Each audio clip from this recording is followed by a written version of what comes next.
Happy Sabbath to all of you. I thank the Lord. ஆண்டவருக்கு நான் சோத்திரம் செலுத்துகிறேன். ஆண்டவர் தர்மியான நேரத்தை எனக்கு கொடுத்திருக்கிறாரு. அதற்கு நான் ஆண்டவரை துதிக்கிறேன். விசேஷமாக மிஸ்டர் ஆனியல் அவர்களுக்கு நான் நன்றியை தெரிவித்துக் கொள்கிறேன். என்னுடைய அவர்கள் தொலைபேசி மூலமாக என்னோடு பேசி அன்போடு அழைத்தார்கள். Thank you mister Aniel for your kind invitation. Thank you very much. God bless you and your family and your ministry. தர்மியான நேரத்திலும் இந்த ஜூம் ஆப் மூலமாக ஆண்டவருடைய செய்தியை கொடுக்கும்படி ஆண்டவர் பெரிய கிருபை செய்திருக்கிறார். நான் ஆண்டவரை சோத்திருக்கிறேன். ஆண்டவர் இம்மட்டும் நம்ம எல்லாரும் வெளியெடுத்து வந்ததுக்காக நான் ஆண்டவரை துதிக்கிறேன். ஆண்டவர் நாம மாத்திரம் மையப்படுவதாக.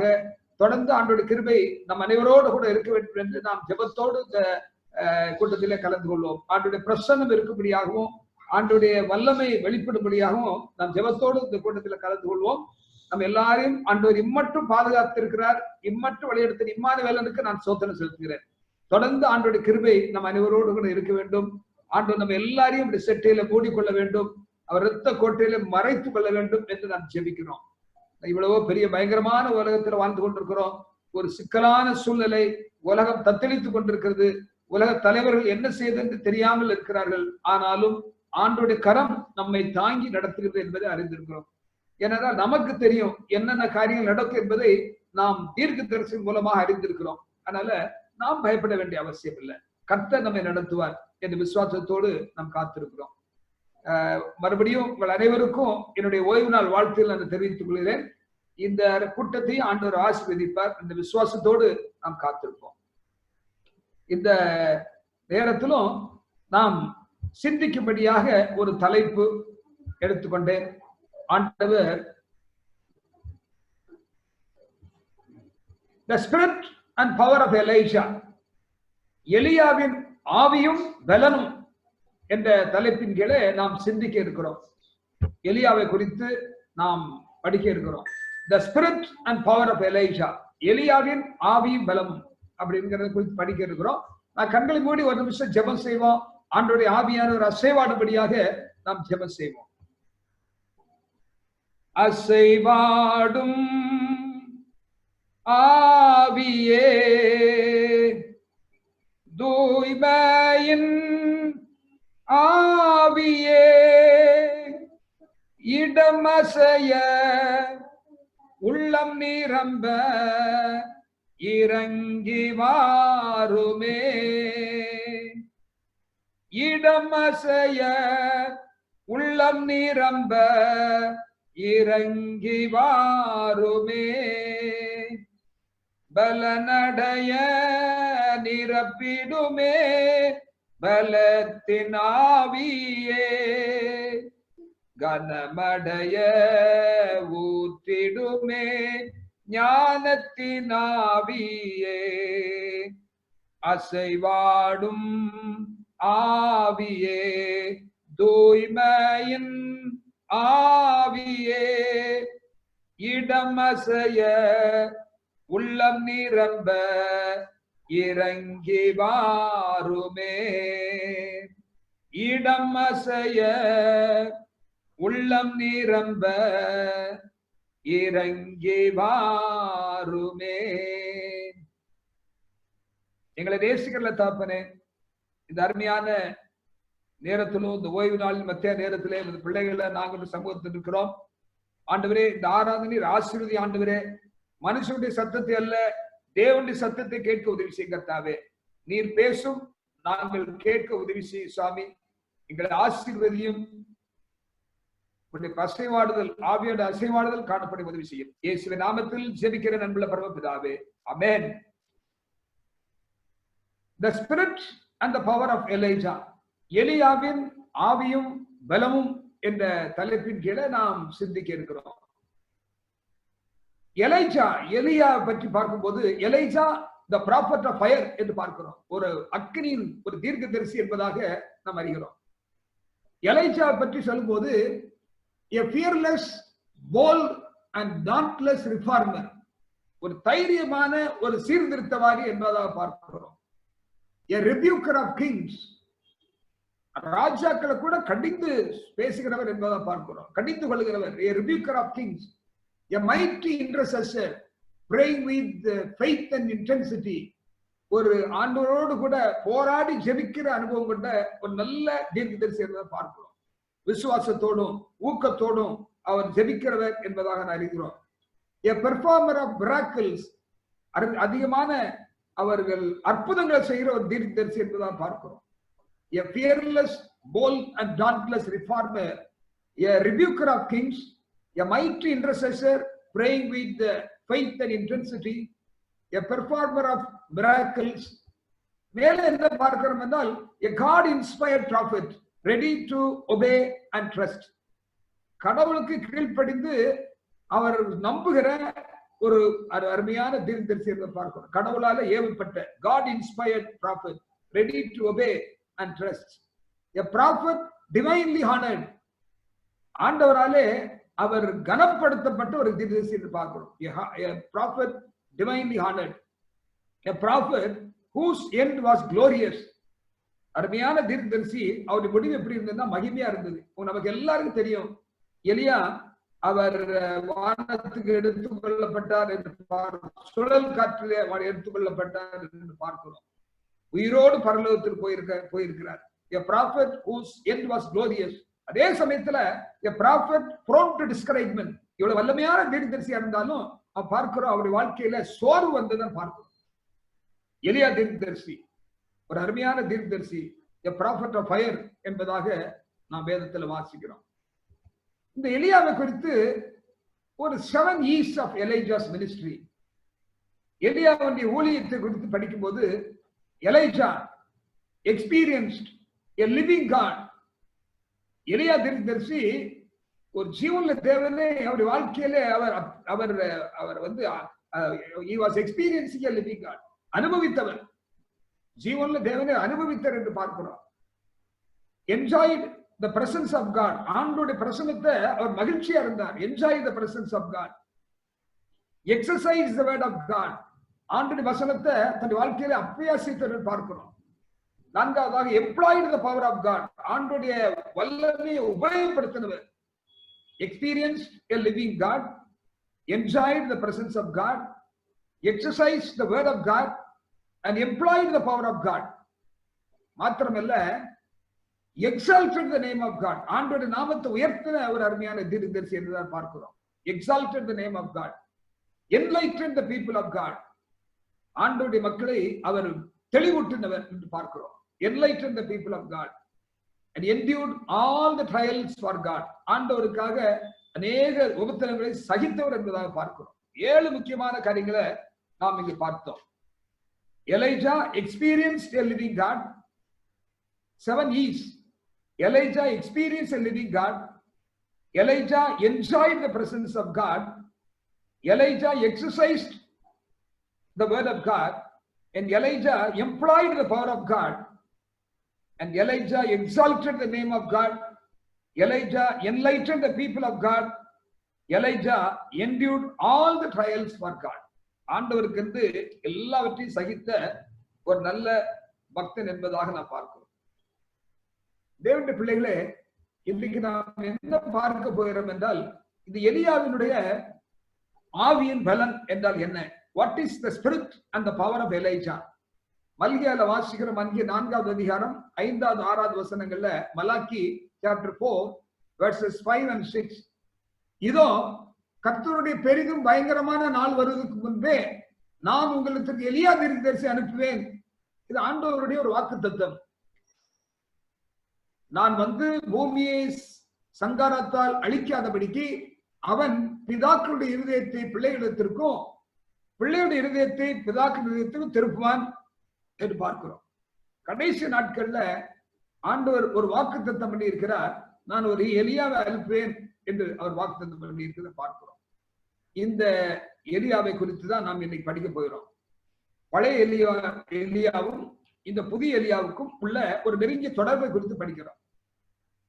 லூக்கா 9வது அதிகாரத்துல வாசித்து பார்க்கும்போது, லூக்கா 9வது அதிகாரம் 18-19, பின்பு அவர் தமது சீசர்களை கூட தனித்து ஜெபம் பண்ணி கொண்டிருக்கையில் அவர்களை நோக்கி, ஜனங்கள் என்னை யார் என்று சொல்லுகிறார்கள் என்று கேட்டார்.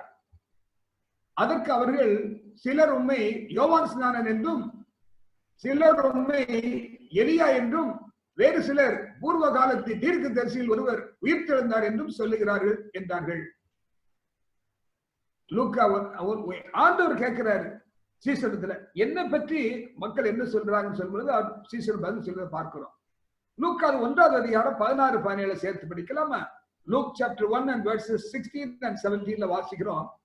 அவர் இஸ்ரவேல் சந்ததியாரில் அநேகரை அவர்கள் தேவனாய கர்த்தரிடத்தில் திருப்புவான், பிதாக்களுடைய இருதயத்தை பிள்ளைகளிடத்திற்கும் கீழ்ப்படியாதவர்களை நீதிமான்களுடைய ஞானத்திற்கும் திருப்பி உத்தமமான ஜனத்தை கர்த்தருக்கு ஆயத்தப்படுத்தும்படியாக அவன் எலியாவின் ஆவியும் பலமும் உடையவனாக அவருக்கு முன்னே நடப்பான் என்று சொல்லப்பட்டது. இது யோவான் ஸ்நானனை குறித்த தீர்க்க தரிசனம் சொல்லப்பட்டது பார்க்கிறோம். யோவான் ஸ்நானுக்கு எலியாவை போல ஆவியும் பலனும் இருக்கும் என்று சொல்லி ஆண்டவர் அங்கு தீர்க்க தரிசனமாக சொல்லி இருக்கிறத பார்க்கிறோம்.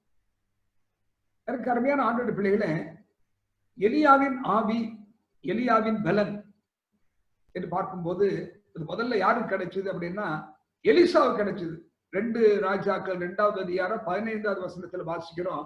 2 ராஜாக்கள் 2:15 எரிகோவில் பார்த்து கொண்டு நின்ற தீர்க்கதரிசியின் புத்திரர் அவனை கண்டவுடனே எலியாவின் ஆவி எலிசாவின் மேல் இறங்கி இருக்கிறது என்று சொல்லி அவனுக்கு எதிர்கொண்டு போய் தரைமட்டு குனிந்து அவனை வணங்கி என்று வாசிக்கிறோம். எலியாவுக்கு எலிசாவுக்கு ரெட்டிப்பான எலியாவின் ஆவியை அங்கு அவன் பெற்றுக்கொண்டு பார்க்கிறோம். Double portion of the spirit of Elijah என்று வாசிக்கிறோம் அல்லவா? அப்படிப்பட்ட எலியாவின் ஆவியை பெற்ற எலிசா என்பதாக நாம் பார்க்கிறோம். சரி, இன்னைக்கு நாம் சிந்திக்க போகிற ஒரு முக்கியமான தலைப்பு என்னவென்றால், what is the spirit and power of Elijah? எலியாவின் ஆவியும் பலமும் என்றால் என்ன என்பதை நாம் புரிந்து கொள்ள வேண்டும். எனக்கு அருமையான ஆண்டவருடைய பிள்ளைகளே, we are the Elijahs today. நாம் இந்த கடைசி கால எலியாவாக இருக்கிறோம். ஆண்டவர் இந்த கடைசி கால எலியாவை அனுப்பி இருக்கிறார். நாம் தான் அந்த எலியாவா இருக்கிறதை நாம் அறிந்து கொள்ள வேண்டும். எனக்கு அருமையான ஆண்டவருடைய பிள்ளைகளே, where are God's Elijahs today? இன்னைக்கு ஆண்டவருடைய எலியாக்கள் எங்க இருக்கிறாங்க? Where are the Elijahs of God? Where are the Elijahs of God? தேவனுடைய எலியாக்கள் எங்கே என்று பார்க்கிறோம். எலியாவுடைய பெயர் எலைஜா என்ற பெயர் வேதத்துல சுமார் 100 முறை உபயோகப்படுத்தப்பட்டது பார்க்கிறோம். அந்த 1 ராஜாக்கள் இருந்து நீங்க பார்க்கும்போது, வெளிப்படுத்த விசேஷம் வரைக்கும் பார்க்கும்போது அங்கு நான் பார்க்கிற முக்கியமான காரியம் என்னென்றால், எலைஜா என்ற எலியா என்ற பெயர் 100 தடவை வேதத்துல உபயோகப்படுத்தப்பட்டது பார்க்கிறோம். இன்னைக்கு we want Elijahs. இன்னைக்கு நமக்கு எலியாவை போல ஆவி பலம் உள்ள திருச்சபை விசுவாசிகளுக்கு அதிகமா தேவைப்படுது பார்க்கிறோம். We want Elijahs on Mount Carmel. கர்மேல் பர்வதத்திலிருந்து எலியாக்களுக்கு நம்ம தேவை. Not under the juniper tree or in a cave. இந்த அவர் செடிகளை ஒளித்துக் கொண்டிருந்தார் அல்லவா, சூறை செடியின் கீழே, அப்படிப்பட்ட எலியாக்கள் அல்ல. குகையில ஒளித்துக் கொண்டிருக்கிற எலியாக்கள் அல்ல. கர்மேல் பர்வதத்தில் இருக்கிற எலியாக்கள் நமக்கு இன்னைக்கு ரொம்ப தேவை. We want Elijahs on Mount Carmel. எனக்கு அருமையான ஆண்டவருடைய பிள்ளைகளே, where are the Elijahs of God? ஆண்டவருடைய எலியாக்கள் இன்னைக்கு எங்க இருக்கிறாங்க? இன்னைக்கு தட்டி எழுப்பணும். அதனால ஆண்டவர் நம்ம கொடுத்து வாக்குத்தத்தம் பண்ணி இருக்கிறார். கடைசி காலத்தில் எலியா அனுப்பி சொன்ன தேவன் இன்று அருமையான திருச்சபையை வைத்திருக்கிறார். We are the Elijahs. அதனால எலியாவின் ஆவியும் பலமும் என்றால் என்ன என்பதை நாம் புரிந்து கொள்ள வேண்டும். முதலாவதாக எலியாவின் ஆவி பலன் என்று சொல்லும் பொழுது it's a spirit of reconciliation என்று பார்க்கிறோம். ஒப்புரவாக்கும் ஆவி என்பதாக பார்க்கிறோம். The spirit of Elijah is a spirit of reconciliation. ஒப்புரவாகுதலின் ஆவி என்பதாக நான் அறிந்து கொள்ள வேண்டும். மல்கியால பார்க்கிறோம், நான் வந்து பூமியை சங்காரத்தால் அடிக்காதபடிக்கு அவன் பிதாக்களுடைய இருதயத்தை பிள்ளைகளிடத்திற்கும் பிள்ளைகளுடைய இருதயத்தை பிதாக்களிடத்திற்கும் திருப்புவான் என்று ஆண்டவர் அங்கு சொல்லி இருந்து பார்க்கிறோம். நாம் எபேசியர்ல வாசி பார்ப்போம், பிள்ளைகள் பெற்றோர் என்று வாசிக்கும் போது பவுல் நல்ல ஆலோசனை சொல்கிறார். பிள்ளைகளே, உங்கள் பெற்றோருக்கு கீழ்ப்படியுங்கள், இது நியாயம். பிதாக்களே, நீங்களும் உங்கள் பிள்ளைகளை கோபப்படுத்தாமல் கர்த்தருக்கேற்ற சிக்ஷையிலும் போதனையிலும் அவர்களை வளர்ப்பீர்களாக என்று சொல்றார்.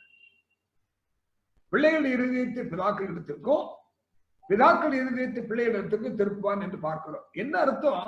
There's a reconciliation in the family. Family reconciliation என்று பார்க்கிறோம். கீழ்ப்படிதல் உள்ள பிள்ளைகள், பிள்ளைகளே உங்கள் பெற்றோர் கீழ்ப்படியுங்கள் என்று பார்க்கிறோம். பிதாக்களே பிள்ளைகளை கோபப்படுத்தாதீங்க, கர்த்தருக்கு ஏற்ற சிக்ஷையிலும் போதனை அவர்களை வளர்ப்பீர்களாக என்று பவுல் சொல்றதை பார்க்கிறோம். எனக்கு அருமையான ஆண்டவருடைய பிள்ளைகளே, எலியா தீர்க்கதரிசி செய்த காரியம் என்ன தெரியுமா? கீழ்ப்படியாத இஸ்ரவேலரை தேவனிடத்திற்கு கொண்டு வந்து ஒப்புரவாக்கினார் என்று பார்க்கிறோம். பாகாலை வெளிப்பட்டுக் கொண்டிருந்த இஸ்ரவேல் ஜனங்களை ஒருமுகப்படுத்தி கர்மேல் பர்வதத்தில் கொண்டு போய் கர்த்தரே தேவன் என்று நிரூபித்து அவர்களை ஆண்டவரோடு ஒப்புரவாக்கினார். The spirit of Elijah is called the spirit of reconciliation. இந்த கருமையான ஆண்டவருடைய பிள்ளைகளே, ஒப்புரவாகுதல் ஊதியத்தை ஆண்டவர் அவர் கையில கொடுத்திருக்கிறார். அதனால இன்னைக்கு இந்த அருமையான திருச்சபைக்கு முதல்ல நாம் ஒப்புரவாக வேண்டும். இரண்டாவது, நம்ம எல்லாரும் ஒருமனப்பட்டு ஆதி திருச்சபையில எப்படி ஒருமனப்பட்டு ஜெபித்தார்களோ, ஊழியம் செய்தார்களோ, சாட்சி சொன்னார்களோ, அது போல நாமும் ஆண்டவருடைய ஆவியை பெற்ற பிள்ளைகளை நாம் ஆண்டவருடைய சமூகத்துல எலியாவின் ஆவியும் பலனும் என்றால் என்ன? நாம் ஆண்டவருடைய பிள்ளைகளை நாம் ஒப்புரவாகுதலின் ஒரு ஆவி உடைய பிள்ளைகளாக காணப்பட வேண்டும் என்று பார்க்கிறோம். The spirit of reconciliation. இரண்டாவது, எலியாவின் ஆவி என்று சொல்லும் பொழுது என்ன அர்த்தம்னா, அது ஒரு தைரியத்தின் ஆவி என்று பார்க்கிறோம். The spirit of courage and boldness. தைரியத்தின் துணிவின் ஆவி என்று வாசிக்கிறோம். The spirit of Elijah is nothing but the spirit of courage and boldness என்று பார்க்கிறோம். பார்க்கலாமா? 1 ராஜாக்கள் 17வது அதிகாரம் 1வது வசனத்தை வாசிப்போம். கீலேயாத்தின் குடிகளிலே திஸ்பியன் ஆகிய எலியா ஆகாபை நோக்கி, எலியாவுடைய தைரியத்தை பாருங்க. ஒரு ராஜாடத்தை போய் அவர் என்ன சொல்றாரு பாருங்க. என் வாக்கின்படியே அன்றி இந்த வருஷங்களிலே பனியும் மழையும் பெய்யாதிருக்கும் என்று இஸ்ரவேலின் தேவனாய் கர்த்தருக்கு முன்பாக இருக்கிற நான் கர்த்தருடைய அவருடைய ஜீவனை கொண்டு சொல்லுகிறேன் என்றார். See the boldness, அவருடைய தைரியத்தை பாருங்க. This is the spirit of Elijah. எலியாவின் ஆவியும் பலனும் என்று சொல்லும் பொழுது தைரியத்தின் ஆவி, the spirit of boldness and courage என்று பார்க்கிறோம். எனக்கு அருமையான ஆண்டவருடைய பிள்ளைகளே, இன்னொரு வசனத்தை நான் சேர்த்து படிக்கிறேன். 18வது அதிகாரம் 17, 18 வாசிக்கிறோம். ஆகாப் எலியாவை கண்டபோது ஆகாப் அவனை நோக்கி, இஸ்ரவேலை கலங்க பண்ணுகிறது நீ அல்லவா என்றான். அதற்கு அவன், இஸ்ரவேலை கலங்க பண்ணுகிற நான் அல்ல, கர்த்தரின் கட்டளைகளை விட்டு பாகால்களை பின்பற்றியதுனால நீரும் உங்களுடைய தகப்பன் வீட்டார்மை இஸ்ரவேலை கலங்க பண்ணுகிறீர்கள் என்று சொன்னார். தைரியமா சொன்னாரு, இஸ்ரவேலை கலங்க பண்ணுகிற நாள் அல்ல, நீரும் உங்களுடைய தகப்பன் வீட்டார்மை என்று சொல்வதை பார்க்கிறோம். A bold prophet, a courageous prophet என்று பார்க்கிறோம். அப்படின்னா எலியாவின் ஆவி, எலியாவின் பலன் என்று சொல்லும் பொழுது என்ன அர்த்தம்னா, it's a spirit of boldness and courage. எனக்கு அருமையான ஆண்டவர் பிள்ளைகளே, ஆதி திருச்சபையில நீங்க பார்க்கும்போது they had the spirit of boldness and courage. ஆதி திருச்சபையில ஆண்டவருடைய பிள்ளைகள், சீஷர்கள் இந்த தைரியமா ஆண்டவருடைய சத்தியத்தை சொன்னாங்க. they had the power of Elijah. அப்போஸ்தலர் 4வது அதிகாரம் சில வசனங்கள் நாம் பார்க்கலாம், அவ்வளவு வாசிக்க முடியாது. 1-2 வசனங்களை மாத்திரம் வாசிக்கிறேன். ஆதி திருச்சபையில சீஷர்கள் தைரியமா பிரசங்கம் பண்ணார்களாம். அப்போஸ்தலர் 4:31 வாசிக்கிறோம். அவர்கள் ஜெபம் பண்ணின போது அவர்கள் கூடியிருந்த இடம் அசைந்தது, அவர்கள் எல்லாரும் பரிசுத்த ஆவியால் நிரப்பப்பட்டு தேவ வசனத்தை தைரியமாக சொன்னார்கள் என்று வாசிக்கிறோம். போல்ட்னஸ். 9:27 வாசிக்கிறோம். அந்த கடைசி பகுதியில அவர்கள் இயேசு நாமத்தினால் தைரியமாய் பிரசங்கித்து என்று வாசிக்கிறோம். கீழ்கண்ட வசனங்களை நீங்க வீட்டுல வாசித்து பாருங்கள். அவருடைய தைரியமா அவர்கள் காரியங்களை செய்ததை நாம் பார்க்க முடியும். கருமையான ஆண்டவருடைய பிள்ளைகளே, the spirit of Elijah is nothing but the spirit of boldness and courage என்று பார்க்கிறோம். இன்னைக்கு ஆண்டவர் நமக்கும் அப்படிப்பட்ட ஆவியை சீக்கிரமா கொடுப்பார். நாம் பின்மாரிக்கா காத்துக் கொண்டிருக்கிறோம். we are waiting for the latter rain. ஆண்டவருடைய ஆவியை பெற்ற பிள்ளைகள் நாம் தைரியமா ஆண்டவருடைய சத்தத்தை சொல்ல வேண்டும், சத்தியத்தை சொல்ல வேண்டும் பார்க்கிறோம். முத்துவதை முழங்க வேண்டும் என்று வாசிக்கிறோம். the spirit of Elijah is a spirit of boldness and courage. மூன்றாவதாக the spirit of Elijah is the spirit of humbleness, தாழ்மையின் ஆவி என்று பார்க்கிறோம். எலியாவின் ஆவியும் பலனும் உடையவர்களா இருப்பார்கள் என்று பார்க்கிறோம் அல்லவா? யோவான் இருந்தா அவனுடைய வாழ்க்கையில இந்த காரியங்கள் எல்லாம் நாம் பார்க்க முடியும். Spirit of humbleness. யோவான் என்ன சொன்னாரு? இயேசு கிறிஸ்துவினுடைய பாதரட்சி அவிழ்ப்பதற்கு கூட நான் பார்த்ததில்லை என்று சொல்லி தன்னை தாழ்த்தினார் பார்க்கிறோம். The spirit of humility, the spirit of humbleness என்று வாசிக்கிறோம். அருமையான ஆண்டவருடைய பிள்ளைகளே, எலியாவுடைய வாழ்க்கையில நாம் பார்க்கிறோம். ஆகாப் போஜனம் பண்ண போனான். பின்பு எலியா கர்மேல் பர்வதத்தினுடைய சிகரத்தின் மேல் ஏறி தரையிலே பணிந்து தன் முகம் தன் முழங்கால் பட குனிந்து ஜெபம் பண்ணானா. You see the humiliation, the humbleness of Elijah. அப்படி வாழ்க்கையில பார்க்கிறோம், தன்னையே முழுவதுமாக தாழ்த்தினார் என்று பார்க்கிறோம். எனக்கு அருமையான ஆண்டவருடைய பிள்ளைகளே, எலியாவின் ஆவி பலனும் என்று சொல்லும் பொழுது, எலியா, what is the spirit of Elijah? Spirit of Elijah is the spirit of humbleness. Ahab போஜனம் பண்ண போனா எலியா சிகரத்தின் மேல ஏறினார். ஃபாஸ்டிங் அண்ட் ஃபீஸ்டிங் என்று பார்க்கிறோம். ஆகாப் போஜனம் பண்ண போனா, he went for feasting. Elijah went for fasting. கர்மேல் பர்வதத்தின் மேல் சிகரத்தின் மேல் ஏறி ஆண்டவர் சமூகத்துல மழைக்காக ஜெபிக்கிறத பார்க்கிறோம். எப்படி ஜெபித்தாரா? தரையில பணிந்து தன் முகம் தன் முழங்காலில் பட குனிந்து ஜெபம் பண்ணார். வாட் a பியூட்டிஃபுல், ஒரு அருமையான ஒரு தாழ்மையை பார்க்கிறோம் அல்லவா? எனக்கு அருமையான ஆண்டவருடைய பிள்ளைகளை, எலியாவின் ஆவின்னு சொன்னா என்ன அர்த்தம்? The spirit of Elijah is nothing but the spirit of humbleness என்று பார்க்கிறோம். நம்முடைய வாழ்க்கையில தாழ்மை இருக்கிறதா? ஒருவர் சொன்னாரு, ஆண்டவரே இந்த வாழ்க்கையில எனக்கு தாழ்மையை தாரும். எப்படிப்பட்ட தாழ்மை? உங்களுடைய சித்தப்படி நடக்க எனக்கு தாழ்மையை தாரும். நீர் ஊசியாகவும் என்னை ஒரு நூலாக வைத்துக் கொள்ளுங்க கர்த்தாவே. ஏனென்றால் ஊசி போகிற இடமெல்லாம் நூல் போகும் இல்லையா? அது போல ஆண்டவரே என்னை ஒரு நீர் ஒரு ஊசியாகவும் என்னை ஒரு நூலாகவும் மாற்றிக்கொள்ளும் என்று ஜெபம் பண்ணார். எனக்கு அருமையான ஆண்டவருடைய பிள்ளைகளே, நம்முடைய வாழ்க்கையில காணப்பட வேண்டிய முக்கியமான காரியம் என்னவென்றால் ஹம்பிள்னஸ். எலியாவின் பலன், எலியாவின் ஆவி என்று சொல்லும் பொழுது is a spirit of humbleness. மேலும் வாசிக்கும் போது எலியாவின் ஆவி என்றால் என்ன? எலியாவின் ஆவி, what is spirit of Elijah? Spirit of enduring trials. உபத்திரவங்களை சகிக்கும் ஆவி. எலியாவுக்கு உபத்திரவத்தை சகிக்கிற ஆவி இருந்தது பார்க்கிறோம். பார்க்கலாமா? நாம் 1 ராஜாக்கள் 19 அதிகாரம் 2வது வசனத்தில் வாசிக்கிறோம். அப்பொழுது யேசபேல் எலியாவினிடத்தில் ஆள் அனுப்பி, அவர்களின் ஒவ்வொருவருடைய பிராணனுக்கு செய்யப்பட்டது போல நான் நாளை இந்நேரத்தில் உன் பிராணனுக்கு செய்யாது போனால் தேவர்கள் அதற்கு சரியாகவும் அதற்கு அதிகமாகவும் எனக்கு செய்ய கடவர்கள் என்று சொல்ல சொன்னாள் என்று பார்க்கிறோம். யேசபேல் அவனுடைய உயிரை வாங்குவதற்காக திட்டம் தீட்டினார். கர்மேல் பருவத்துல நடந்த சம்பவத்தை அறிந்த யேசபேல் இந்த காரியத்தை செய்துதான் என்று பார்க்கிறோம். யேசபேல் மூலமாக அவனுக்கு உபத்திரம் வந்ததை பார்க்கிறோம். ஒரு ஆழமான கருத்தை நாம் புரிந்து கொள்ள வேண்டும். ஆகாப் ராஜா, யேசபேல் என்று பார்க்கிறோம். ஆகாப் ராஜா ஒரு அரசன், யேசபேல் அவனுடைய மனைவி என்று பார்க்கிறோம்.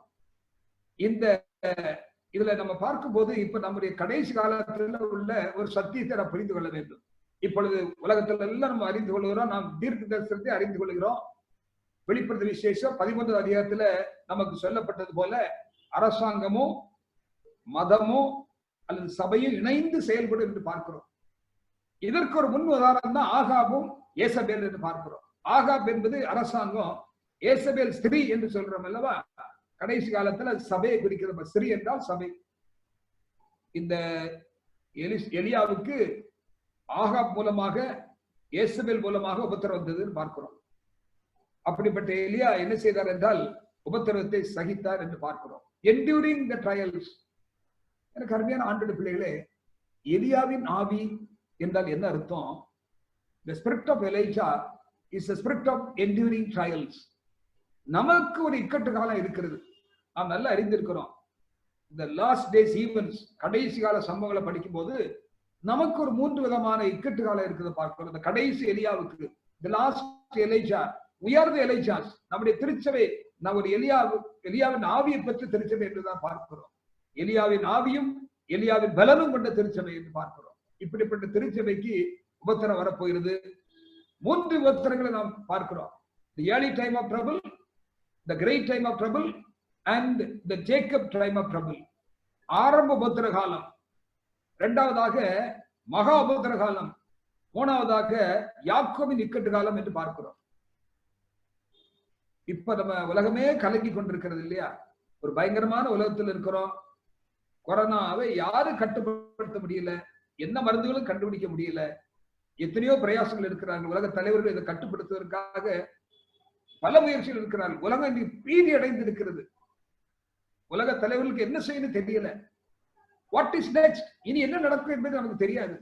ஆனா ஆண்டோட பிள்ளைகளுக்கு ஆண்டவர் நல்ல வாக்குறுதி கொடுத்து இருக்கிறார்.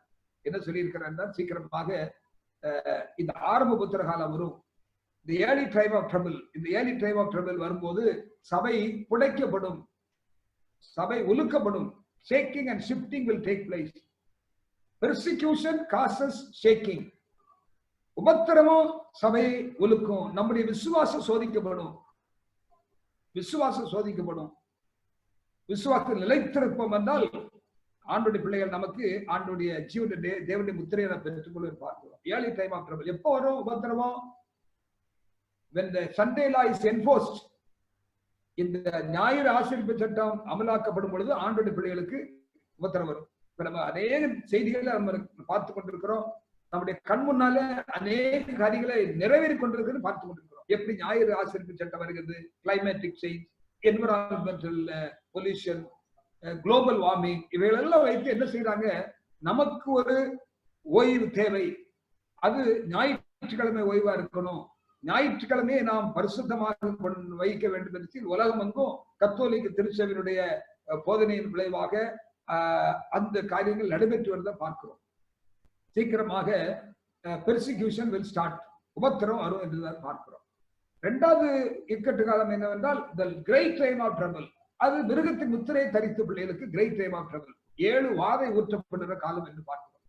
மூன்றாவது இக்கட்டு காலம் ஜேக்கப் டைம் ஆஃப் ட்ரபிள், ஜீவனுள்ள தேவனுடைய முத்திரை தரித்த ஆண்டோட பிள்ளைகளுக்கு வருகிற ஒரு கடைசி உபத்திரம் என்பதான் பார்க்கிறோம். அதோட வாதம் முடிகிறது.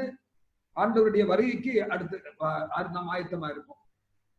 அருமையான ஆண்டவர் பிள்ளைகளே, இந்த எலியாவின் ஆவி என்று சொல்லும் பொழுது the spirit of Elijah is a spirit of enduring the trouble and the tribulation என்று வாசிக்கிறோம்.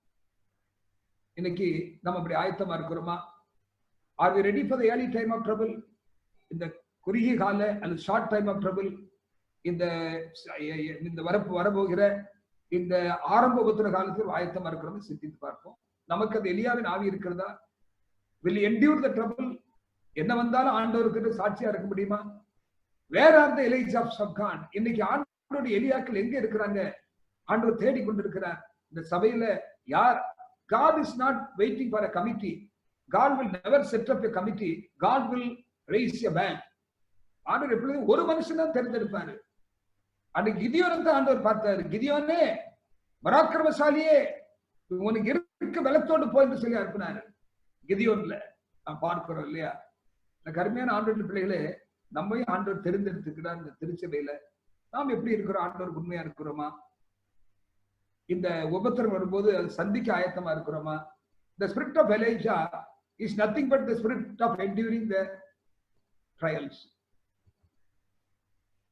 Spirit of Elijah, எலியாவின் ஆவி என்றால் எழுப்புதலின் சீர்திருத்தத்தின் ஆவி என்பதாக பார்க்கிறோம். Spirit of Elijah is nothing but spirit of revival and reformation. நீங்க வேதத்துல வசனத்தை வாசித்து பார்க்கலாம். அவ்வளவு வசனத்தின் வாசிப்புக்கு நேரம் இருக்காது. 1 ராஜாக்கள் 18வது அதிகாரம் 30-39 வசனம் வரை வாசி பார்க்கலாம். எலியா என்ன செய்தார்? What did Elijah do on Mount Carmel? அந்த கர்மேல் பர்வத்தில் எலியா என்ன செய்தார்? ஒரு அக்கினி இறக்கினார் அல்லவா? ஒரு என்னெல்லாம் செய்தார் என்பதை பார்க்கிறோம். அப்படி அந்த வசனம் முழுவதும் நீங்க வாசித்து பாருங்க. வசனம் எல்லாம் வாசிப்பதற்கு நமக்கு இப்பொழுது நேரத்தினால அந்த வசனத்தை நீங்க குறித்து வைத்துக் கொண்டு வீட்டுல அந்த வசனத்தை நீங்க வாசித்து பார்க்கும்போது அன்போடு கேட்டுக்கொள்ளுங்க. ஜனங்கள் எல்லாரும் இதை கண்ட போது விழுந்து கர்த்தரே தெய்வம் என்றார்கள் என்று பார்க்கிறோம். A great revival. பாகாலை வழிபட்டு கொண்டிருந்த அந்த ஜனங்கள் உண்மையாகவே கர்த்தரே தேவன், கர்த்தரே தேவன் என்று சொல்லி ஆண்டவரை வணங்க ஆரம்பித்தார்கள் பார்க்கிறோம். A great revival and reformation took place. The spirit of Elijah is the spirit of revival and reformation. இன்னைக்கு ஆண்டவர் நம்மை எலியாக்காக வைத்திருக்கிறார். சீக்கிரமா எழுப்பில் வரப்போகிறது, பின்மாறி ஊற்றப்பட போகிறது. நமக்கு நாம் அதுக்கு ஆயத்தமா இருக்கணும். Are you ready to receive the letter right? ஆண்டவருடைய பிள்ளைகள் மீது பின்மாறி ஊற்றப்படும். அநேகர் நினைக்கிறாங்க நமக்கு பின்மாறி வந்த பிறகு நான் ஆண்டவரோடு நெருங்கி ஜீவிப்பேன் அப்படின்னு நினைக்கிறாங்க. எனக்கு அருமையான ஆண்டவருடைய பிள்ளைகளே, முன்மாறியின் அனுபவம் இல்லாமல் பின்மாறியை நாம் பெற்றுக்கொள்ளவே முடியாது. முன்மாறி என்றால் மனம் திரும்புகிறது, ஆண்டவர் ரத்தத்துல கழுவப்படுவது, பாவங்கள் எல்லாம் நீக்கப்படுவது, ஆண்டவரை முற்றுமா ஏற்றுக்கொண்டு ஞானஸ்தானம் எடுத்து ஆண்டவருக்கு பரிசுத்தமா ஜீவிக்கிற அனுபவம் தான் முன்மாறியின் அனுபவம் பார்க்கிறோம். The forbearing experience. The experience of the forbearing is nothing but repentance, confession of sin. முன்மாறியின் அனுபவம் இல்லாம பின்மாறியை பெற்றுக்கொள்ளவே முடியாது. பின்மாறி என்ன செய்யும்? நம்மை விசுவாசத்தை தரப்படுத்தும். நம்முடைய கன்வர்ஷனை it will establish our conversion. நம்முடைய மனம் திரும்பதை உறுதிப்படுத்தும். அதனால நாம் பின்மாறி வரட்டும்னு காத்து கொண்டே இருக்கக்கூடாது. முன்மாறி இல்லாமல் பின்மாறியை பெற முடியாது. மனம் திரும்புதல் இல்லாமல் வருகிற பின்மாரியை நம்ம பெற்றுக்கொள்ள முடியாது. நம்முடைய பாத்திரம் சுத்தமான பாத்திரமா இருந்தா தான் ஆண்டவர் பின்மாரியை மேல ஊற்றுவார் என்பதை பார்க்கிறோம். இந்த கருமையான ஆண்டோட பிள்ளைகளே, எலியாவின் ஆவி என்று சொல்லும் பொழுது the spirit of Elijah is a spirit of revival and reformation. பெரிய எழுப்புதல் ஆண்டவர் கொடுக்க போகிறாரு. வேதத்துல வாசிக்கிறோம், பென்டிகாஸ்ட் will repeat என்று அம்மை எழுதியிருக்கிறாங்க. திரும்பமாக பெந்தேகோஸ்தே அனுபவம் இருக்கும். It will be more abundant. இந்த முன்மாரியை விட பின்மாரியின் அனுபவம் ரொம்ப ரொம்ப அது பலமுள்ளதாக, அது மிகுதியாக காணப்படுவது எழுதியிருக்கிறாங்க. அதற்காக நம்ம காத்து கொண்டிருக்கிறோம். Are we ready? Is the Elijah ready? கடைசி கால எலைஜா நாம் ரெடி இருக்கிறோமா? நமக்கு அந்த எலியாவின் ஆவியும் எலியாவின் பலன் இருக்கிறோமா, வைத்திருக்கிறோமா? சிந்தித்து பாருங்க. எலியாவின் ஆவி என்றால் is a spirit of revival and reformation. அந்த எழுப்புதலுக்கு நாம் ஆயத்தமா இருக்கிறோமான்னு யோசிச்சு பாருங்க. நாம் ஆயத்தமா இருந்தா தான் ஆண்டவர் நம்ம எடுத்து ஆண்டவர் உபயோகப்படுத்துவார் என்று பார்க்கிறோம். Ceiling, letter rain and the loud cry message, இதெல்லாம் ஒண்ணு போல போகக்கூடிய காரியங்கள் என்று பார்க்கிறோம். ஆரம்ப உபத்திர காலம் ஆரம்பிச்சுட்டு இந்த கடைசி கால சம்பவங்கள் எல்லாம் ஒன்றன்பின் ஒன்றாக சீக்கிரமாக முடிந்து வரக்கூடிய சம்பவங்கள் பார்க்கிறோம். எலியாவின் ஆவியும் பலனும் என்றால் என்ன? Spirit of preparing the way for the Lord. கர்த்தருக்கு வழியை ஆயத்தப்படுத்துதல். யோவான் ஸ்நானுடைய வேலை என்ன? கர்த்தருக்கு வழியை ஆயத்தப்படுத்துதல். எலியாவுடைய வேலை என்ன இருந்தது? கர்த்தருக்கு வழியை ஆயத்தப்படுத்தினான். ஜனங்கள் எல்லாம் கர்த்தருக்கு நேர திருப்பினார் என்று பார்க்கிறோம். கருமையான ஆண்டவருடைய பிள்ளைகளே, இந்த கடைசி காலத்திலும் நமக்கு கொடுக்கப்பட்டிருக்கிற வேலை என்னன்னா, ஒரு கூட்ட ஜனங்களை ஆண்டவருக்கு நேராக திருப்பணும் என்று பார்க்கிறோம். நாம் முதல்ல ஆயத்தமா இருக்கணும். Be prepared and prepare. ஆயத்தப்படு, ஆயத்தமாக என்று வேதத்தில் வாசிக்கிறோம் அல்லவா? Are we ready to receive the letter right? இந்த பின்மாறி அனுபவத்தை பெற நம்ம ஆவல் உள்ளவங்க இருக்கிறோமா? Do you have the spirit of Elijah? எலியாவின் வல்லமையும் எலியாவின் பலமும் எலியாவின் ஆவியும் நம்மகிட்ட காணப்படுதா? இவைகளெல்லாம் எலியாவின் ஆவிகள் என்று பார்க்கிறோம். The spirit of preparing the people the way for the Lord. ஆண்டவருக்கு என்று ஒரு கூட்ட ஜனத்தை ஆயத்தப்படுத்தணும். யோவான் ஸ்நானகன் கிறிஸ்துடைய முதலாவது வருகைக்கு ஒரு கூட்ட ஜனத்தை ஆயத்தப்படுத்தி வைத்தான். ஆண்டவர் இரண்டாவது வருகைக்கு நாம் ஒரு கூட்ட ஜனத்தை ஆயத்தப்படுத்தணும். நம்ம ஆயத்தமா இருக்கிறோமா? ஆண்டோட சத்தியத்தை நம்ம சொல்றோமா? பிறகு சொல்றோமா? இந்த முத்தூத மற்றவர்களோடு பகிர்ந்து கொள்கிறோமா? இன்னைக்கு அநேருக்கு நாம் ஆண்டோட சத்தியத்தை சொல்றது இல்லை இல்லையா? நிறைய பேருக்கு தெரியாது. எனக்கு அருமையான ஆண்டோட பிள்ளைகளே, நாம் ஆண்டோட சத்தியத்தை எடுத்து சொல்ல வேண்டும். முத்தூதை முழங்குகிற நேரம் இதுதான். பின்மாறி யார் மேல ஊற்றப்படும் அப்படின்னு சொல்லும் போது அம்மையார் எழுதுறாங்க, பின்மாறி யார் ஊழியம் செய்கிறார்களோ அவர்கள் மேலதான் பின்மாறி ஊற்றப்படும் என்று எழுதப்பட்டிருக்கிறது. நாம் ஆண்டோட வேலையை செய்யறோமா? எத்தனையோ பேர் இந்த சத்தியத்தை தெரியாம இருக்கும்போது ஆண்டோட சத்தியத்தை நம்ம சொல்றோமா? ஒரு சம்பவத்தை வாசித்துக் கொண்டிருந்தேன். மக்கள் எல்லாரும் கங்கை நதிக்கு போவாங்க. எதுக்கு போவாங்கன்னா, அங்க புனித நீராடுவதற்காக போவாங்க. நல்லா குளிச்சுட்டு பாவங்கள் எல்லாம் போக்கப்படும் சொல்லி போவாங்க.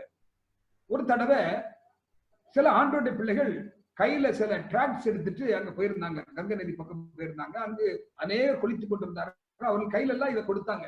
இந்த ஆண்டோரை பற்றிய செய்தி சின்ன சின்ன பிரதிகள் கையில கொடுத்தாங்க. இயேசு கிறிஸ்துவை பற்றி, அவருடைய சிலுவை மரணத்தை பற்றி பாவ மன்னிப்பை குறித்து, ரட்சிப்பை குறித்து எல்லா செய்திகள் எல்லாம் அங்க கொடுத்தாங்க. கொடுத்துட்டு அப்படியே அவர்கள் சுத்தி கொண்டு வரும்பொழுது ஒரு பெண் உட்கார்ந்து அழுது கொண்டே இருந்தாள், சத்தமா அழுது கொண்டிருந்தாள். அவர்கிட்ட போய் கேட்டாங்க, ஏமா அழுகுறீங்க, என்ன காரியம், இந்தாங்க இதை வாசித்து பாருங்கன்னு சொல்லி ஆண்டோடைய ஸ்பாடு மரணத்தை குறித்தும் அவருடைய தெய்வீக அன்பை குறித்தும் ஒரு செய்தி அவளுக்கு சொன்னாங்க. அந்த பத்திரிகை கையில கொடுத்தாங்க. வாசித்தா கேட்டுக்கொண்டே இருந்தாள். கேட்டுக்கொண்டிருந்தவளுடைய உள்ளம் உடைந்தது. ஆண்டுடைய அன்பை அவர் ருசித்தாள். ரொம்ப சத்தப்பட்டு அழுதாள். அப்ப வந்தவங்க கேட்டாங்க, ஏன்மா நீ அழுகுறீங்க, உங்களுக்கு காரணம் என்ன அப்படின்னு கேட்கும்போது அவர் என்ன சொன்னாருன்னா, ஐயா எங்க வீட்டுல ஒரு பயங்கரமான சூழ்நிலை, பண கஷ்டம், என் வாழ்க்கையில பலவிதமான பிரச்சனை சந்தித்து கொண்டிருக்கிறோம். என்னுடைய கணவரால பிரச்சனை, இன்னும் பல விதத்துல எங்களுடைய வாழ்க்கையில பிரச்சனை இருக்கிறது. நாங்கள் ஒரு ஜோதிடத்துல போனோம், ஒரு அஸ்ட்ராலஜர் சோசியக்காரத்து போனோம். அவர்ல போய் கேட்ட போது அவர் என்ன சொன்னார் என்றால், உங்களுடைய 3வது குழந்தை ஒரு தோஷம் இருக்குது. அந்த குழந்தை ஒரு 3 மாத குழந்தை, சின்ன பிள்ளை, அதை நீங்க தூக்கி கங்கை நதியில போடுங்க, உங்களுக்கு எல்லாம் சரியாயிரும் சொன்னாரு. அதனால நான் என்ன செய்தேன், இன்னைக்கு காலையில வந்தேன், இந்த அருமையான பிள்ளையை தூக்கி கங்கை நதியில போட்டேன். இப்ப என் மனது ரொம்ப வாதிக்குது.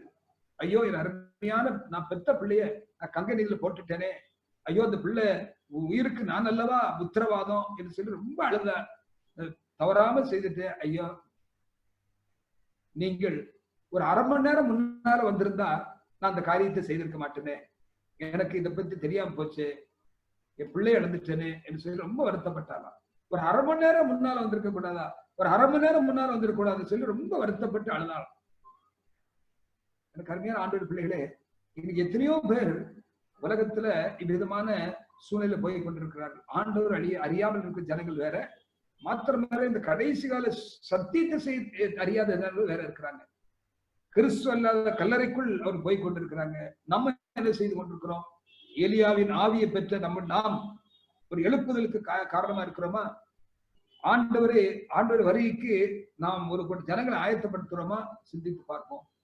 எலியாவின் ஆவி என்று சொல்லும் பொழுது என்ன அர்த்தம்? ஒரு கூட்ட ஜனங்களை ஆண்டோடைய சமூகத்துக்கு முன்பதாக அந்த வருகைக்கு ஆயத்தப்படுத்தல் என்று பார்க்கிறோம். Spirit of Elijah is spirit of calling for repentance. மனம் திரும்புதலுக்கு அழைக்கிறதா எலியாவின் ஆவி என்றுதான் பார்க்கிறோம். நாம் வேதத்துல வாசித்து பார்க்கும் பொழுது 1 ராஜாக்கள் 18 அதிகாரம் 21 வசனத்தை வாசிக்கிறோம். அங்கு எலியா ஜனங்களை பார்த்து கேட்கிறாரு கர்மேல் பர்வதத்துல. அப்பொழுது எலியா சகல ஜனத்தண்டைக்கு வந்து, நீங்கள் எந்த மட்டும் 2 நினைவுகளால் குந்தி குந்தி நடப்பீர்கள்? கர்த்தர் தெய்வமானால் அவரை பின்பற்றுங்கள், பாகால் தெய்வமானால் அவரை பின்பற்றுங்கள் என்றார். ஜனங்கள் பிரதித்திரமாக அவருக்கு ஒன்றும் சொல்லவில்லை. A call for repentance. 2 காரியத்தை வைக்கிறாரு. சாய்ஸ் இஸ் யுவர்ஸ் அப்படிங்கிறாரு. நீங்க எதை தெரிந்திருக்கிறோ அது நீங்க தெரிந்தெடுத்துக் கொள்ளலாம். எந்த மட்டும் 2 நினைவுகளை குந்தி குந்தி நடப்பீர்கள்? கர்த்தர் தெய்வமானால் அவரை பின்பற்றுங்கள், பாகால் தெய்வமானால் பாகாலை பின்பற்றுங்கள் என்று சொல்லி அவருக்கு ஒரு சவால் விடுக்கிறது பார்க்கிறோம். அவர்களை அழைக்கிறது பார்க்கிறோம். எலியாவின் ஆவியும் பலனும் என்று சொல்வது என்ன அர்த்தம்? Calling for repentance. இன்னைக்கு நம்முடைய வேலை என்ன? What is the mission of our church? நம்முடைய வேலை என்னன்னா, இந்த கடைசி எலியாவுடைய வேலை அநேகரை மனம் திரும்புதலுக்கு அழைக்க வேண்டும் என்று பார்க்கிறோம். இந்த கருமையான ஆண்டவர் பிள்ளைகளே, இன்னைக்கு உலகத்துல அநேகர் நொந்து போய் இருக்கிறாங்க. இந்த COVID-19 அநேகர் வேலை இழந்திருக்கிறாங்க. அநேகர் நல்ல நிலைமையில இருந்தாங்க. ஒரு சம்பவத்தை படித்துக் கொண்டிருந்தேன். அமெரிக்கால ஒரு அருமையான குடும்பம், ஒரு வாலிப பையன், லாபி பிள்ளைகள், அவங்க 2 பிள்ளைகள் இருக்கிறாங்க. அந்த பையன் வந்து நல்ல மார்க் எடுத்தான். சென்னை IIT அவன் படித்தான். அமெரிக்கால போய் ஒரு பெரிய யூனிவர்சிட்டியில திரும்பமாக மேல் படிப்பு படித்தான். ஒரு நல்ல IT கம்பெனியில வேலை கிடைச்சது. வேலை பார்த்து கொண்டிருந்தான். ஒரு பெரிய பங்களா வாங்கினா, அருமையான கார் வாங்கினா, சந்தோஷமா இருந்து கொண்டிருந்தார்கள். ஆனால் சமீபத்துல இந்த டிப்ரெஷன், எக்கனாமிக் டிப்ரெஷன் வந்து அமெரிக்கால வந்ததுனால ஒரு வேலை இழந்தனால அவனுக்கு கட்ட வேண்டிய பணங்களை கட்ட முடியல. கையில கொஞ்சம் காசு வச்சு அதை கொஞ்ச நாள் அவங்க மேனேஜ் பண்ணிட்டு வந்தாங்க ஃபேமிலியை. கடைசியில என்ன செய்யறாங்கன்னா ஒண்ணு தெரியல, எப்படி manage, how to manage family. கணவன மனைவி உட்கார்ந்தாங்க, யோசனை பண்ணாங்க. வீட்டை விட்டு போக வேண்டிய நிலைமை வந்துருச்சு, பணம் கட்ட முடியல. அப்போ அவங்க என்ன டிசைட் பண்ணாங்கன்னா, என்ன தீர்மானம் எடுத்தாங்கன்னா, லெட் அஸ் சூசைட், நாம் தற்கொலை பண்ணுவோம்னு சொல்லி 2 பிள்ளைகள், முதலாவது கணவன் என்ன செய்தானா 2 பிள்ளைகளை சுட்டானா துப்பாக்கி வச்சு, நடந்த சம்பவம். அப்புறம் அவருடைய மனைவியை சுட்டுட்டு தானும் துப்பாக்கியால் சுட்டு இறந்து போனான். எனக்கு அருமையான ஆண்டவருடைய பிள்ளைகளே, இன்னைக்கு மனுஷன் நிலம் அப்படி போய் கொண்டு பார்க்கிறோம். சாத்தான் அப்படியாக ஒரு தற்கொலை ஆவியை தூண்டி கொண்டு பார்க்கிறோம். இன்னைக்கு நம்மளுடைய வேலை என்ன தெரியுமா? அப்படிப்பட்டவர்கள சந்தித்து அவர்களை ஆண்டவர் மந்தைக்கு அழைத்து வர வேண்டியது வேலை. காலிங் ஃபார் ரிபெண்டன்ஸ் என்று வாசிக்கிறோம். எலியாவின் ஆவி, எலியாவின் ஆவின்னா என்ன அர்த்தம் தெரியுமா? தி ஸ்பிரிட் ஆஃப் டெம்பரன்ஸ், இச்சை அடக்கத்தின் ஆவி என்பதாக பார்க்கிறோம். இன்னைக்கு ஆண்டவர் நமக்கு அருமையான சத்தியத்தை கொடுத்திருக்கிறார், ஹெல்த் அண்ட் டெம்பரன்ஸ். இந்த கடைசி எலியாவுக்கு ஆண்டவர் கொடுத்திருக்கிற மகத்துவமான சத்தியங்கள்ல ஒரு முக்கியமான சத்தியம் என்னன்னா டெம்பரன்ஸ், ஒரு இச்சை அடக்கம். நம்ம டிபார்ட்மெண்ட் வச்சிருக்கிறோம் இல்லையா, ஹெல்த் அண்ட் டெம்பரன்ஸ் டிபார்ட்மெண்ட் வச்சிருக்கிறோம். நம்ம எப்படி இருக்கிறோம்? அம்மையார் எழுதியிருக்கிறாங்க, our eternal destiny depends upon strictly temperate habits. நம்முடைய நித்தியம் எப்படி இருக்குன்னா நம்முடைய இச்சை அடக்கத்தின் பொறுத்துதான் நம்முடைய நித்தியத்தை நாம் தீர்மானிக்க முடியாது இருக்கிறார். நம்ம எதை சாப்பிடுறோம், எதை சாப்பிடக்கூடாது நமக்கு தெரியும் இல்லையா? நம்ம எப்படி சாப்பிடுறோமா? இன்டெம்பரன்ஸ் இஸ் சின் அப்படின்னு எழுதியிருக்கிறாங்க. இச்சை அடக்கமின்மை ஒரு பாவம்னு எழுதியிருக்கிறாங்க. நாம் இன்னும் ஆண்டவர் சமூகத்துல யோசிச்சு பாருங்க, நம்ம சாப்பிட வேண்டியதெல்லாம் சாப்பிடுறோமா? மாம்சத்தை எல்லாம் விட்டுட்டோமா? ஆண்டோட பிள்ளைகள் இவைகள் எல்லாம் விட்டுருவாங்களாம். பின்மாறி வருகிற ஆயத்த உள்ளவர்கள் they eventually give away meat eating என்று எழுதியிருக்கிறாங்க. நம்முடைய வாழ்க்கையில நம்ம எப்படி இருக்கிறோம்? இப்படிப்பட்ட ஒரு உன்னதமான ஒரு நிலைமைக்கு நம்முடைய வாழ்க்கை இருக்குதா? இச்சை அடக்கத்தின் ஆவி நம்மிடத்தில் காணப்படுகிறது என்பதை நாம் சிந்தித்து பார்க்கணும். அப்பொழுது அவன் எழுந்திருந்து புசித்து குடித்து அந்த போஜனத்தின் பலத்தினால 40 நாள் இரவும் பகலும் ஒரே பெண்ணும் தேவனுடைய பரிசுத்த தலம் மட்டும் நடந்து போனான். பரிசுத்த தேவனுடைய பருவம் மட்டும் நடந்து போனான். அவனுக்கு வாழ்க்கையில ஒரு போஜனத்தின் விளைவாக 40 நாள் பிரயாணம். வாட் a குட் டெம்பரன்ஸ் இல்லையா? ஒரு வாழ்க்கையில பாருங்க, அப்படி ஆண்டவர் சக்தி கொடுத்தான்னு பார்க்கணும். இந்த கடைசி நாட்களிலும் ஆண்டவர் நமக்கு அப்படி பலத்தை கொடுக்கிறார். நாம் என்ன சாப்பிடணும், எதை சாப்பிடக்கூடாது இந்த ஆண்டவர் நமக்கு அருமையான சத்தியத்தை கொடுத்திருக்கிறார். நம்ம அதை ஃபாலோ பண்றோமா, உபயோகப்படுத்துறோமா? The most forgotten subject in Seventh-day Adventist temperance message. நம்ம அதை கை கொள்றது இல்லை, கேட்கறது இல்லை, அதற்கு நம்ம ஆழ்ந்ததை பத்தி நம்ம பிரசவம் பண்றது இல்லைன்னு பார்க்கிறோம். அருமையான ஆண்டவர் பிள்ளைகளே, நம்ம கொடுத்திருக்கிற இந்த அருமையான ஹெல்த் அண்ட் டெம்பரன்ஸ் மெசேஜ் நாம் கை கொள்ள வேண்டும். எலியாவின் ஆவி என்றால் எலியாவை போல அவ்விதமான ஒரு டெம்பரேட் மேன், ஒரு இச்சை அடக்கமுள்ள மனிதனா நானும் இருக்க வேண்டும் என்று பார்க்கிறோம். எலியாவின் ஆவி என்றால் ஸ்பிரிட் ஆஃப் மிராக்கிள்ஸ் என்று பார்க்கிறோம். அற்புதங்களை அடையாளங்களை செய்கிற ஒரு ஆவி என்பதாக பார்க்கிறோம். எலியா அநேக அற்புதங்களை செய்தார் என்று பார்க்கிறோம். அவன் எலியாவுடைய அற்புதங்களை 2ஆ பிரிக்கிறாங்க. ஒண்ணு என்னன்னா இந்த மிராக்கிள்ஸ் ஆஃப் ஜட்ஜ்மெண்ட், இன்னொன்று மிராக்கிள்ஸ் ஆஃப் மெர்சி என்று சொல்றாங்க. இரக்கத்தினுடைய அடையாளங்கள், அது அற்புதங்கள், அல்லது நியாய தீர்ப்பின் அற்புதங்கள் என்று பார்க்கிறோம். கர்மேல் பர்வதத்தில் ஒரு அற்புதம் செய்தார்ல, fire, he brought fire, that is miracle of judgment. அந்த விதவின் மகனை குணப்படுத்தினார் இல்லையா, உயிரோடு எழுப்பினார் அல்லவா, அது that is called miracle of mercy என்று பார்க்கிறோம். அருமையான ஆண்டவர் பிள்ளைகளே, வாசி பாருங்க, 1 ராஜாக்கள் 17:10-24 அநேக வசனங்களை வாசித்தே போகலாம். இன்னைக்கு ஆண்டவர் நமக்கு அவிதமான சீக்கிரமாக ஆண்டவர் நமக்கு இந்த அற்புதத்தின் வல்லமை ஆண்டவர் கொடுப்பார் என்பதாக நாம் வாசிக்கிறோம். இந்த கருமையான ஆண்டவர் பிள்ளைகளே, எலியாவின் ஆவி என்று சொல்லும் பொழுது எலியாவை குறித்து நாம் படிக்கிற பாடம் is spirit and is strength.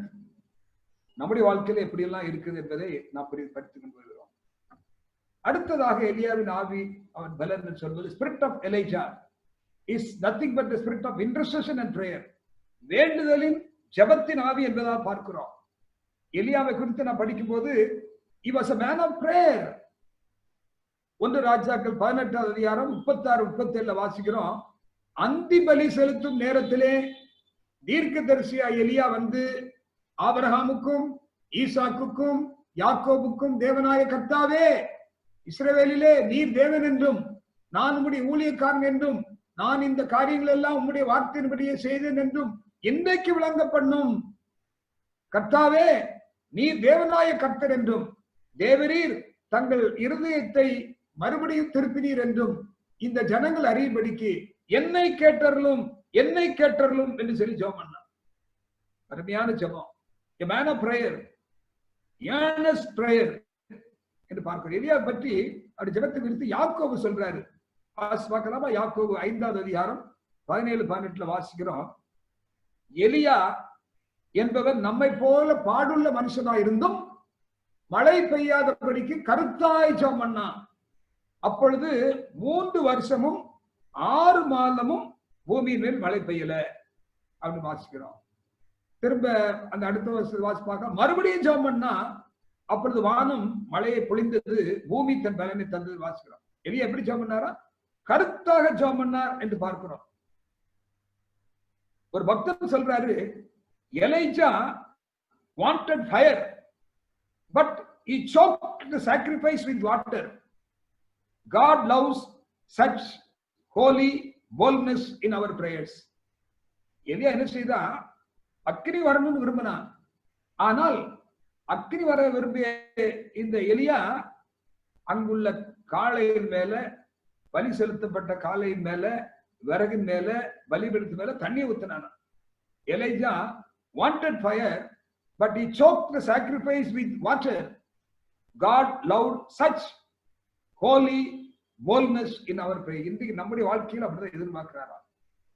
எனக்கு அருமையான ஆண்டவருடைய பிள்ளைகளே, Elijah's spirit, what is the spirit of Elijah? Is the spirit of prayer and intercession என்று வாசிக்கிறோம். வேண்டுதலின் ஜெபத்தின் ஆவி என்று பார்க்கிறோம். இன்னொரு அருமையான ஒரு ஜெபத்தை குறித்து மற்றொரு சொல்கிறார். where prayer is revival cannot be far behind. எங்கு ஜெபம் இருக்குதோ எழுப்புதல் ரொம்ப தூரத்தில் இருக்க முடியாது என்று சொல்றாரு. இன்னொரு சொல்றாரு, prayerlessness is a foe of revival. FOE, foeனா enemy. Prayerlessness is a foe of revival என்கிறாரு. ஜெபமின்மை எழுப்புதலுடைய எதிரி என்று எழுதுறத பார்க்கிறோம். அருமையான ஆண்டவருடைய பிள்ளைகளே, நாம் ஜெபிக்கிறோமா? எலியாவை போல குடும்பத்தோடு ஜெபிக்கிறோமா? சபையாக ஜெபிக்கிறோமா? Do we have the spirit of Elijah? The spirit of Elijah is nothing but the spirit of intercession and prayer. நம்ம எவ்வளவு நேரம் ஜெபிக்கிறோம்? எலியாவை போல கருத்தா ஜெபிக்கிறோமா?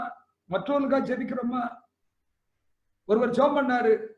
எப்படி ஜெபம் பண்ணாரு என்றால், Lord bless me, bless my wife, bless my son, bless my daughter, we four, no more அப்படி ஜெபம் பண்ணி முடிச்சுட்டு போயிட்டார். நம்முடைய ஜெபம் எப்படி இருக்குது? Are we praying like that? Praying like that? எலியாவை போல நாம் ஜெபம் பண்ணணும். Church is dying on its feet because it is not living on its knees. திருச்சபையில அனல் இல்ல. ஏன்? We are not living on our knees. முழங்கால நிக்கல நம்ம. The church is dying on its feet. ஆவிக்குரிய வாழ்க்கையில ஒரு டிக்ளினேஷன் வரத பார்க்கிறோம். விழுந்து போற தன்மையை பார்க்கிறோம். ஏன்னா we are not living on its knees. நாம் முழங்கால நிக்கிறது பார்க்கிறோம். Our altars are dry.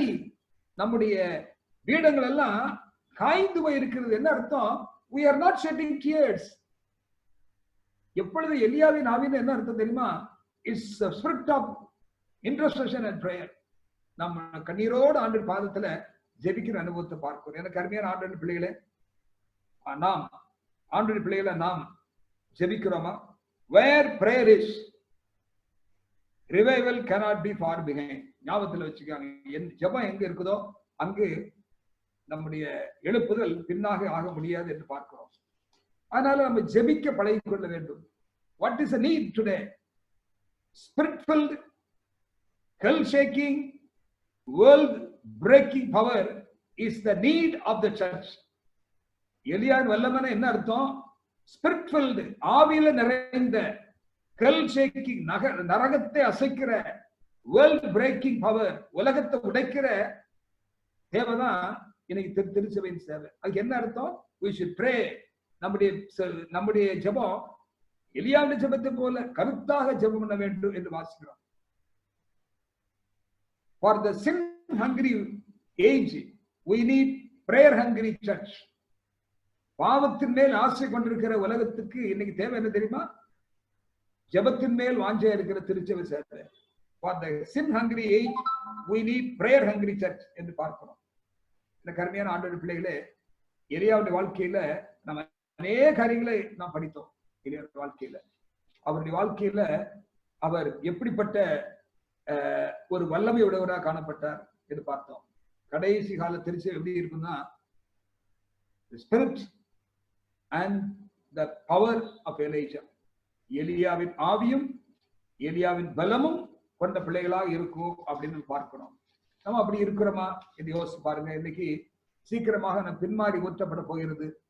நாம் காத்து கொண்டிருக்கிறோம். அம்மையார் அருமையான சில காரியங்களை சொல்றாங்க. என்ன சொல்றாங்கன்னா, the early rain does not cease when the latter rain commences, but continues simultaneously with the latter rain. முன்மாறி அனுபவம் என்றால் ஏற்கனவே சொல்லியிருக்கிற மனம் திரும்பி ஆவியினுடைய அனுபவத்தை பெற்று ஆவியான நடத்தப்படுகிற அனுபவம், முன்மாறி அனுபவம். முற்றிலுமாக நம்முடைய பழைய மனுஷன் எல்லாம் புதைத்து விட்டு ஆண்டவருக்கு என்று புதிய மனிதனை உண்டாக்குறது பார்க்கிறோம். அப்படிப்பட்ட சூழ்நிலையில நாம் பின்மாறிக்க காத்து கொண்டிருக்கிறோம் அல்லவா? இந்த முன்மாறியும் பின்மாறியும் அது போல சில நாட்கள் போகும்னு பார்க்கிறோம். Pentecost repeats with great power. பெந்தேகோஸ்தே திரும்பவுமாக அது மறுபடியும் வரும், வல்லமையோடு வரும் என்று பார்க்கிறோம்.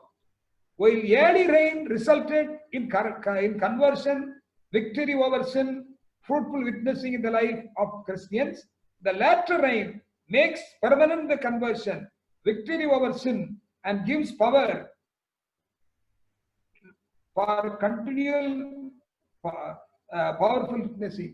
அதாவது முன்மாறின அனுபவம் என்னன்னா, மனம் திரும்புற அனுபவம், பாவத்தை விட்டு விலகிற அனுபவம், விக்டரி ஓவர் சின், பாவத்தின் மேல ஜெயங்களோட அனுபவம், ஃப்ரூட்ஃபுல் விட்னஸிங், ஆண்டவருக்கு நாம் சாட்சி கொடுக்கிற அனுபவம் தான் முன்மாறின அனுபவம். பின்மாறி அனுபவம் என்னன்னா, இப்படிப்பட்ட இந்த கன்வர்ஷன், இந்த சாட்சி கொடுக்கிறது, விக்டரி ஓவர் சின், இவரெல்லாம் உறுதிப்படுத்துகிறது. கருமையான ஆண்டவர் பிள்ளைகளே, don't wait for the latter rain to be converted. மனம் திரும்புவதற்கு பின்மாறி வரட்டும், நான் மனம் திரும்ப எதிர்பார்க்காதீங்க. That will be too late. Man's tomorrow and God's today will never meet. நம்ம எப்பவுமே என்ன சொல்றோம்? போஸ்ட்போன்மெண்ட். நாளைக்கு பார்த்துக்கிடுவோம், நான் நாளைக்கு நல்லா இருப்பேன், நான் நாளைக்கு ஆண்டவர் பிள்ளையா இருப்பேன், நாளைக்கு ஓய்வு நாளை கை கொள்வேன், நான் நாளைக்கு இருப்பேன் அப்படின்னு சொல்லி we are postponing. காலம் கடத்தி கொண்டு போகிறோம். எனக்கு அருமையான ஆண்டவர் பிள்ளைகளே, நாளை நடப்பது நமக்கு தெரியாது இல்லையா? Today is the day of salvation. வேதத்தில் அப்படிதான் வாசிக்கிறோம். இந்த ரட்சணை நாள், இந்த அருமையான கிருபையின் காலத்துல நாம் ஆண்டவரை கீழ்ப்படிந்து நடக்க வேண்டும். எலியாவின் ஆவியை நாம் பெற்றுக்கொள்ள வேண்டும். நம்முடைய திருச்சபை எலியாவின் ஆவியும் பலனுள்ள திருச்சபையாக காணப்பட வேண்டும் என்று வாசிக்கிறோம். அப்படிப்பட்ட காரியத்தை ஆண்டவர் கொடுக்கணும். Today we are to keep your vessels purified. நம்முடைய சரீரமாகிய பாத்திரத்தை நாம் பரிசுத்தம் வைத்துக் கொள்ள வேண்டும். That it may be ready for the heavenly dew, ready for the showers of latter rain. இந்த பாத்திரம் ஆண்டவருடைய பின்மாரிக்கு ஆயத்தமுள்ள பாத்திரமா இருக்கணும், கரை பிடிக்கிற பாத்திரமா இருக்கக்கூடாதா? Are we ready to receive the latter rain? Do you have the experience of former rain? முன்மாரி அனுபவம் நம்முடைய வாழ்க்கையில காணப்படுகிறதா? இன்னும் பழைய பாவங்கள் நம்முடைய வாழ்க்கையில இருக்கிறதா? யோசிச்சு பாருங்க. ஒரு சிறு பாவத்தை நாம் மனதில் வைத்துக் கொண்டிருப்போம் என்றாலும் பின்மாரியை பெற்றுக்கொள்ள முடியாது என்பதாக நாம் பார்க்கிறோம். So our greatest need is a daily anointing of the Holy Spirit. என்ன அனுபவம் என்றால், நம்முடைய அனுபவம் எப்படி இருக்கணும்னா, தினசரி நம்ம ஆண்டோடைய வல்லமையை பெற்றுக்கொள்வனும், அவருடைய அபிஷேகத்தை பெற்று அவருடைய ஆவியாருடைய வழிநடத்தில் போகணும்னு பார்க்கிறோம். கருமையான ஆண்டவர் பிள்ளைகளே, நம்ம ஆண்டவர்கள் எழுந்து பிரகாசிப்போம். ஆண்டவர் சொல்றார், நீங்கள் உலகத்துக்கு ஒளியா இருக்கிறீர்கள் சொன்னார் இல்லையா? Are we really shining? நம்ம ஆண்டவருக்கு ஒளி வீசுகிறோமா? யோசிச்சு பாருங்க. ஒரு பெரிய ட்ரெயின் ஆக்சிடென்ட் நடந்தது சில வருஷத்துக்கு முன்னதாக. ஒரு பெரிய விபத்து ஏற்பட்டது. அப்போ அப்படி விபத்து ஏற்படும் போது என்ன நடந்ததுன்னா, மழை காலம், பயங்கரமான மழை, பயங்கரமான வெள்ளம். அதனால ஒரு 15-16 அடிக்கு அந்த ரயில்வே ட்ராக் எல்லாம் கம்ப்ளீட் வாஷ்ட் அவே, அது அடித்து கொண்டு போகப்பட்டது. இத அந்த ட்ராக் செக் பண்ணுவால அவன் பார்த்துக்கிட்டே வரும்போது கண்டுபிடிச்சிட்டான். நிறைய இடங்கள்ல அந்த ஒரு இடத்துல 16 அடி 12 அடி இந்த தண்டுவாளங்கள் எல்லாம் பீக்கப்பட்டு அடித்து கொண்டு போகப்பட்டது கண்டவன அவனுக்கு ரொம்ப பயந்து போனான். ஏனென்றால் ஒரு எக்ஸ்பிரஸ் ட்ரெயின் வர்ற நேரம். அவனுக்கு என்ன செய்யணும்னு தெரியல. நம்முடைய தற்காலத்தை போல அந்த காலத்துல செல்போனோ அல்லது இத மாதிரி நவீன கருவிகளோ கிடையாது, கம்யூனிகேஷன்லாம் கிடையாது. அவனுக்கு என்ன செய்யணும்னு தெரியல. ஒண்ணு அந்த ஸ்டேஷன்ல போய் சொல்லணும், ட்ரெயினை நிப்பாட்டி வைக்கணும்னு, அல்லது இந்த ஸ்டேஷன் ஏதாவது அந்த பெரிய சரல் குவியல் மேல நின்று என்னுடைய கையில சிவப்பு விளக்கு எடுத்து ஆட்டி stop the train, stop the train, ஒரு பெரிய ஒரு விபத்து நேரிட போகுது என்று சொல்லி நான் கத்துறேன் சொல்லியிருந்தான். நினைத்து கொண்டு போனா அதுபடி செய்தான் ட்ரெயின் வரும் பொழுது. ஆனால் ட்ரெயின் டிரைவர் நிக்கல, வேகமாக வண்டி வந்தது, அந்த இடத்துல விபத்துக்குள்ளானது, அநேகர் இறந்து போனாங்க என்று பார்க்கிறோம். ஒரு கமிஷன் வைத்தாங்க, அதுல எல்லாரும் அங்கு நீதிமன்றத்துக்கு போய் சாட்சி சொல்ல போனாங்க. ஒவ்வொருத்தரையா விசாரணை பண்ணாங்க நீதிபதி. கடைசியில இந்த மனுஷனுடைய ஒரு டர்ன் வந்தது, அவனுடைய தருணம் வந்தது. எல்லாருக்கும் தெரியாது, ஏனென்றால் அதுல உள்ள டிரைவர் இறந்து போனாரு. காட் கேட்கும்போது அவர் எனக்கு தெரியாதுன்றாரு. ஒவ்வொருவரும் தெரியாத விஷயம் இல்லையா? கடைசியில இந்த மனுஷனுடைய தருணம் வந்த பொழுது இவன்கிட்ட கேட்கும் பொழுது அவன்கிட்ட கேட்டாங்க, உனக்கு தெரியுமாப்பா இதை பற்றி? ஆமையா எனக்கு தெரியும், நான் பார்த்தேன், நான் என்னென்ன காரியங்கள் எல்லாம் செய்தேன் அப்படின்னு சொல்லிட்டே வந்தான். அவர் கற்குவியல் மேல நின்ற கையில இருந்த என்னுடைய வலதுகையில் வந்து சோப்பு விளக்கு எடுத்து நான் மேல ஆட்டினேன். ஆனால் பலன் இல்ல, சத்தம் போட்டு சொன்னேன், பலன் இல்ல, வண்டி வேகமா வந்து விபத்துக்குள்ளாயிட்டுன்னு சொன்னான். அப்போ அந்த நீதிபதி சில கிராஸ் கொஸ்டின்ஸ் பண்ணாரு, குறுக்கு விசாரணை பண்ணாரு. எப்பா உன் வலதுகையில உள்ளது சிவப்பு விளக்கா பச்சை விளக்கா அப்படின்னு கேட்டார். நிச்சயமாவே அது சிவப்பு விளக்கு தான் ஐயா, நிச்சயமா எனக்கு தெரியும் அப்படின்னு சொன்னான். சரி, நீ விளக்க மேல கொண்டு போய் அசைக்கும் பொழுது விளக்கு எரிந்து கொண்டிருந்ததா அப்படின்னு கேட்டார். உடனே அவன் என்ன சொன்னா, நீதிபதி அவர்களே, என்னுடைய அவசரத்துல நான் விளக்கு எரிஞ்சுதான் எரியலான்னு பார்க்கல, இந்த மக்களை காப்பாற்றணும், இந்த ஆக்சிடென்ட தடுத்து நிறுத்தணும், ஒரே காரணத்தினால நான் வந்து அதை பார்க்கல, அவசரமா நான் விளக்கு எடுத்து அசைத்தேன். எனக்கு அருமையான ஆண்டவர் பிள்ளைகளை, என்ன நடந்ததுன்னா, விளக்கு அசைத்தாரு, ஆனா விளக்கு எரியல. எரியாத விளக்க அசைத்தாரு. இந்த ட்ரெயின் டிரைவருக்கு அந்த அவர் கண்ணுக்கு தெரியாது இல்லையா, அணைந்த விளக்கு எப்படி இருக்கும், அநேகர் அங்கு வெறுத்துக் கொண்டான்னு பார்க்கிறோம். எனக்கு அருமையான ஆண்டவர் பிள்ளைகளை, இந்த கடைசி காலத்திலும் நம்முடைய செய்தி எப்படி இருக்குது? ஆர்மி பர்னிங், நாம் ஆண்டவர்கள் எழுந்து பிரகாசிக்கிறோமா? அது அணைந்த விளக்கு தான். அணைந்த விளக்குனால எந்த பிரயோஜனமே இல்லை இல்லையா? அவன் அணைந்த விளக்கு வச்சு அவன் எச்சரிக்க முயன்றான், ஆனால் அது ஒரு பிரயோஜனம் இல்லாமல் போய்விட்டது. நம்முடைய வாழ்க்கையும் ஆண்டவர் சொல்றாரு, you are the light of the world, நீங்க உலகத்திற்கு வெளிச்சமா இருக்கிற ஆண்டவர் சொல்றாரு இல்லையா? நீங்க எரிந்து பிரகாசிக்கணும். இன்னைக்கு நம்முடைய வெளிச்சம் மற்றவங்களுக்கு போகணும் என்று பார்க்கிறோம். நம்ம அப்படிப்பட்ட ஜீவியத்தில் இருக்கிறோமா? ஆண்டவர் சொன்னாரு, விளக்க கொளுத்தி பாத்திரத்தினால மூடாதீங்க அப்படின்னாரு ஒரு தடவை. இன்னொரு தடவை சொன்னாரு, விளக்க கொளுத்தி மரக்காலால் மூடாதீங்க அப்படின்னாரு. இன்னொரு இடத்துல சொல்றாரு, விளக்க கொளுத்தி கட்டுக்களை வைக்காதீங்க அப்படின்னு சொல்றாரு. 3 இடத்துல முக்கியமான காரியத்தை சொல்றாரு. விளக்க கொளுத்தி பாத்திரத்தினால மூடாதீங்க அப்படிங்கிறாரு. பாத்திரம் என்று சொல்லும்போது எதை குறிக்கிறது என்றால் வெசல், டொமஸ்டிக் அஃபேர்ஸ். நாம் ஆண்டவருக்கு ஒளி கொடுக்கக்கூடிய பிள்ளைகளாக இல்லாமல் போவதற்கு ஒரு காரணம் என்னன்னா, நம்முடைய டொமஸ்டிக், அதாவது வீட்டு காரியங்கள், வீட்டு வேலைகள். பாஸ்டர் எனக்கு ஜாப் பண்ண முடியல, நேரம் இல்லை, வீட்டு வேலை நிறைய. The vessel represents the domestic work. இரண்டாவதாக மரக்கால் சொல்வது படின்னு சொல்றபடி அளக்கக்கூடியது. This represents the business. நம்முடைய தொழில், நம்முடைய profession should not be a stumbling block for our spiritual life. நாம் ஒளி கொடுப்பதற்கு நம்முடைய வியாபாரமோ நம்முடைய உத்தியோகமோ தடையா இருக்கக்கூடாது. அதான் சொன்னாரு, மரக்காலால் மூடுதுன்னாரு. 3வது என்ன சொன்னாரு ஆண்டவர், விளக்க கொத்தி கட்டுக்களை வச்சிடாதீங்க அப்படின்னாரு. அது எதை குறிக்கிறது என்றால் நம்முடைய சோம்பல், நித்திரை மயக்கத்தை குறிக்கிறது பார்க்கிறோம். நெக்லிஜென்ஸ். எனக்கு அருமையான ஆண்டவர் பிள்ளைகளே, நாம் எப்படி இருக்கிறோம்? எலியாவின் ஆவி நம்முடைய வாழ்க்கையில காணப்படுகிறதா? எலியாவின் பலன் நம்முடைய வாழ்க்கையில காணப்படுகிறதா? The spirit of Elijah, the spirit and power of Elijah என்ன அர்த்தம்? It is the spirit of courage and boldness, spirit of humility and humbleness. spirit of enduring trials, spirit of reformation, revival and reformation, spirit of preparing the way for the Lord, spirit of calling for repentance, and the spirit of health and temperance, the spirit of miracles, the spirit of praying. இதுதான் எலியாவினுடைய ஆவியும் பலனும் என்று பார்க்கிறோம். இந்த கருமையான ஆண்டவருடைய பிள்ளைகளே, இந்த நேரத்திலும் ஆண்டவருக்கு முழுதுமா ஒப்பு கொடுப்போம். ஆண்டவரே, நீர் எங்களை ஏற்றுக்கொள்ளும், எங்களை ஒரு நல்ல ஒரு கருவியா உபயோகப்படுத்துங்க கர்த்தாவே.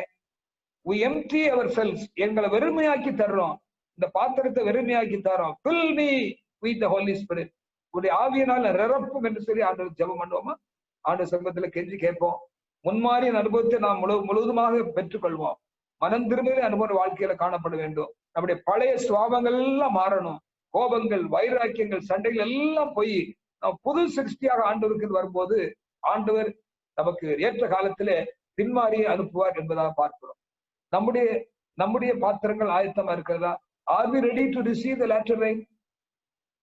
யோசிச்சு பாருங்க. ஆண்டவர் சித்தத்துக்கு ஒப்பு கொடுப்போம். ஆண்டவரே, இந்த கரத்துல முற்றிலுமா ஒப்பு கொடுக்கிறேன், எங்களை ஏற்றுக்கொள்ளுங்க கர்த்தாவே. கடைசி எலியாக்கள் தான்.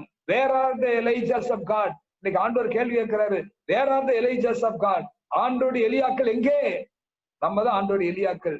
நாம் சூரச்செடிகளுக்கெல்லாம் இல்லாதபடிக்கு, குகையில மறைந்து கொண்டு இல்லாதபடிக்கு, கர்மேல் பர்வத்தில் எலியாவாக மாறுவோம். ஆண்டவருக்கு நாம் சாட்சியா இருப்போம். ஆண்டவர் யெகோவாவே தேவன் என்று சொல்லி நம்முடைய நாமத்தை மையப்படுத்த பிள்ளைகளா இருப்போம். கர்த்தரே தேவன், கர்த்தரே தேவன் என்று ஆர்ப்பரித்தார்கள் அல்லவா? அதுபோல நாமும் ஆண்டவருக்கு சாட்சியா இருப்போம். நம்மை ஆண்டவருக்கு முற்றிலும் ஒப்பு கொடுப்போம். ஆண்டவர் சித்தத்துக்கு ஒப்பு கொடுங்க. இந்த மாலை நேரத்திலும் let us surrender ourselves to the will of God.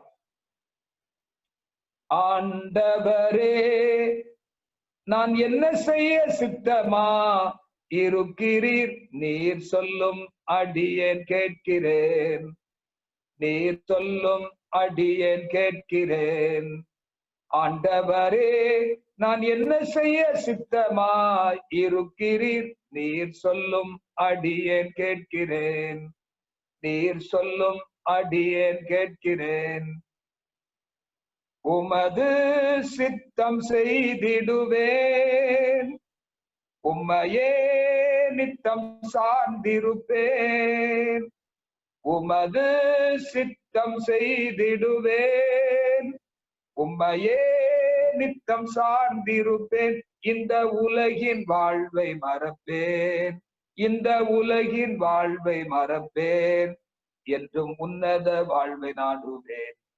ஆண்டவரே, நான் என்ன செய்ய சித்தமா இருக்கிறீர், நீர் சொல்லும் அடியேன் கேட்கிறேன். எனக்கு அருமையான ஆண்டவருடைய பிள்ளைகளே, தர்மையான ஓய்வு நாள் முடிவு நேரத்துல ஆண்டவர் சமூகத்துல கேட்போம். ஆண்டவரே, நான் என்ன செய்ய சித்தமா இருக்கு? பவுல் கேட்டார் இல்லையா, சவுல், ஆண்டவரே நான் என்ன செய்ய சித்தமா இருக்கிறீர்? ஆண்டவர் சமூகத்துல கேட்போம்.